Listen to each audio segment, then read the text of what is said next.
Final A, Princeton in lane 1, Georgetown in lane 2, Pennsylvania in lane 3, Columbia in 4, Harvard in 5, and Cornell in lane 6. Yeah, so this A final is going to crown our first IRA champions of 2024. We're just minutes away from seeing who's going to come away with the first of a few titles that we're going to hand out this weekend. Our first medals on the line. Absolutely. Very exciting indeed. Racing for gold, silver, and bronze.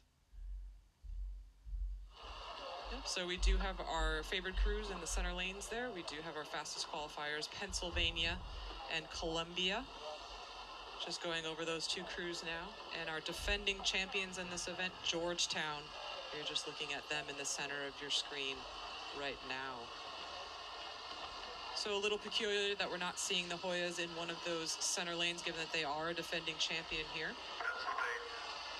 But I'm sure they won't be troubled by that as we get into racing and get down the track, because it's all to play for here with the 6-boat field in this grand final of the men's lightweight varsity 4. Megan, you've been in dozens and dozens of these A finals in your career.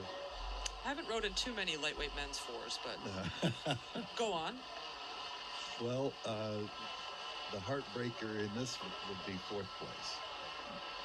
All the work with none of the medals.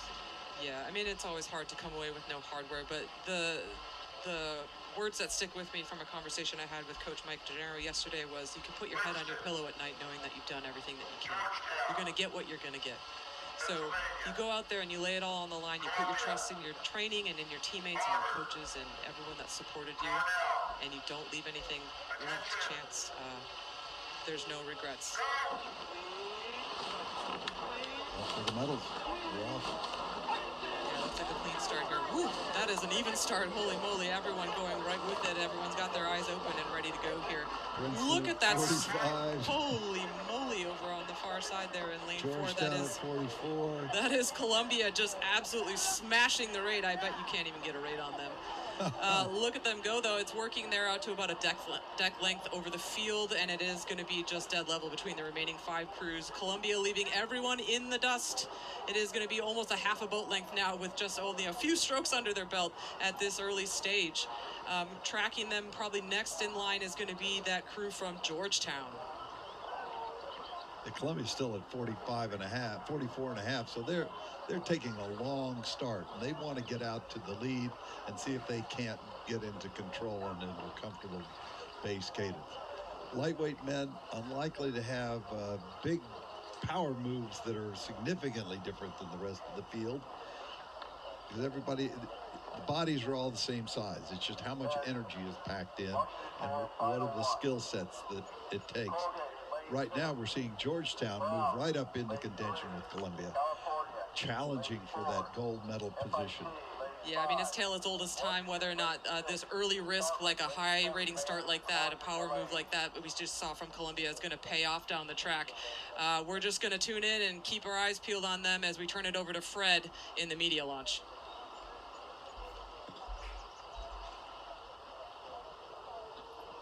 The first place pole position here as they power by that Columbia crew that jackrabbited out of the starting line. I'd say Harvard and Cornell are pretty level there. Let's see here. Pennsylvania in lane 3 is in the hunt there, along with Cornell back a little bit. Princeton back and running in 6th right now. But yeah, it looks like Georgetown here, maybe being in that center lane didn't really mean as much to them, because they are hunking on it. You look at the shoulders on that stroke man, he really got a big send, and they've got almost a full length over Columbia now. Pennsylvania running in bronze position, about a seat up on Harvard. If I have that right, yep, Harvard. Cornell on the very, I'm sorry, that's Cornell running in 4th. and Harvard back there in 6, and Princeton just nosing them for that 5-6 position. So Cornell is in 4th, but narrowly as we pass the 1,000-meter mark. Georgetown saying, "See you later." They are really putting on a show here. Let's see if they can maintain that margin. I know they've won here before, and they are hungry for it. I hear some talking in that boat. They know it's the third 500. When you have a length of open water in the third 500, that's a pretty good sign that you're going to be in the medals for sure, unless they have a blown gasket. So let's get the margins for the rest. Then it's over to Columbia still. Pennsylvania holding off Cornell. Then back to Harvard and Princeton. Very impressive rowing by these Hoyas. They're having a good time out front in the middle of this third 500. But what's the race for bronze here? Pennsylvania is in control right now. And they've got the better part of a length over Cornell. So unless something dramatic happens, the medals appear to be going to Georgetown, Columbia, Pennsylvania. Or as I like to say, Pennsylvania. Pennsylvania, Quakers. I'll get ready to talk to you guys for this championship race. Over to you, Dave and Megan.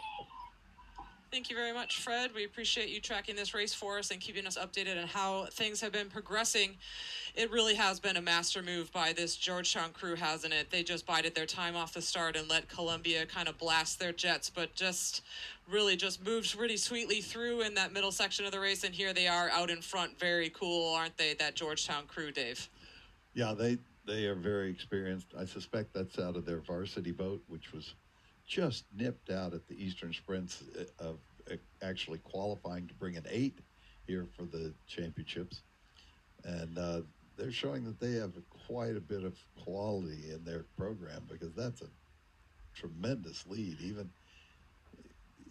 given anything, that's a terrific effort by It Georgetown. is. And speaking of good efforts, it does look like Columbia is mounting a really late aggressive charge. Looks like they saved a few of those high rating strokes in the back pocket for the closing stages of the race, because here they come. They are charging. The Lions are on the move. They've really taken the rate up high again. Dave, I don't know if you can get your finger going that fast again, twice in one race, but here they come. Georgetown looking like they're just really pretty in command here, aren't they? Bousy just taking a look, maybe just checking the landmarks, because they're well inside the red buoys and on their way to the finish line. Doesn't look like they're even going to bother to take the rate up in that Hoya boat. Just really on cruise control all the way to the line here. Despite this late charge from Columbia, very brave from them just to wrap it up here and hold off this late charge from the Quakers. But there you go, your first IRA champion of 2024, the Georgetown Hoyas.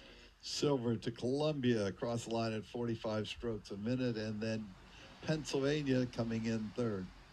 It's a very impressive race from Pennsylvania. They may be one of the few true second boats out there. Yeah, really nice hard-fought battle from the guys in the Penn boat, just to lock down that third medal position, holding off a charge from Cornell during the middle of the race there. But here we go. We have our results up on the screen. It is Georgetown, your race winner and IRA champion in 2024, with a time of 6:24.09 over a very feisty Columbia.